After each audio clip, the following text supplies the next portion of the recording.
Look at this picture, and I kind of love that picture. LeBron pointing up, moving up. Because if you think about it, ever since LeBron came back in the summer of 2014, that has been the direction of the Cavs. They've gone up.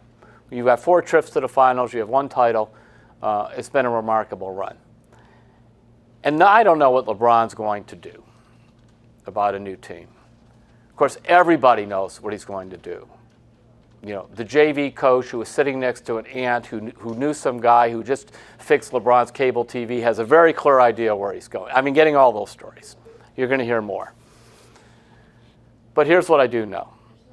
LeBron James has given 11 of his 15 years to the Cavaliers.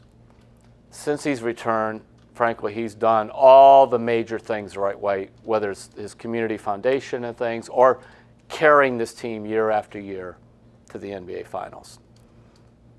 Now, here's a real interesting part as LeBron James ponders what he should do next. He is 33 years old. He can sign a contract with the Cavaliers, $205 million, 205 for 5 years. That's called a supermax contract. In fact, he can only sign that contract for that long and that much money with the Cavs. If he were to go to another team, it's 4 years, $152 million. Granted, we all should have such choices. But here's the part that I just discovered talking to some NBA people. That 5-year, $200 and some million deal, it has to end by the time you are 38. In other words, the league has outlawed a 35 or 37-year-old guy signing this 5-year contract where you not only pay for him, but you're paying for his grandkids to play in the NBA or whatever it is.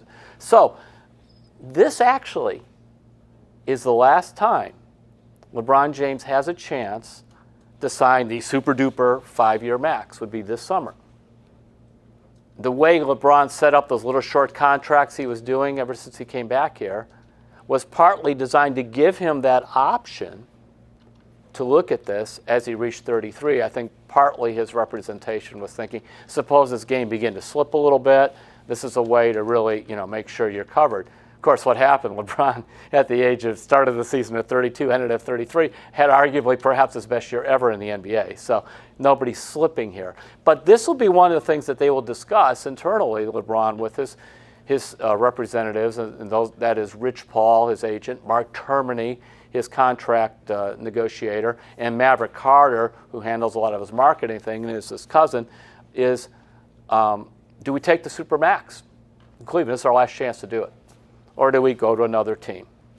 LeBron will be thinking about it a lot, but I noticed this time around, talking to different Cavs fans, Cavs fans want him to stay.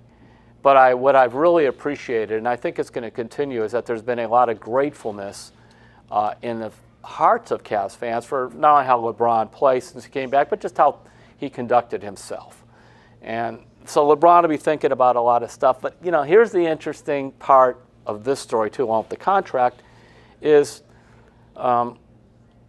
this is a hard area for a lot of us to leave. Now, maybe LeBron will eventually move away or whatnot.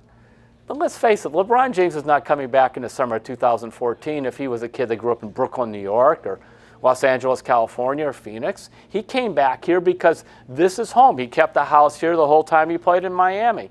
And the moment that season with the Miami Heat would end, his family would move back up to their mansion in Bath. They like Northeast Ohio. That still is a big factor in what he's going to do next. So it's fun to watch it.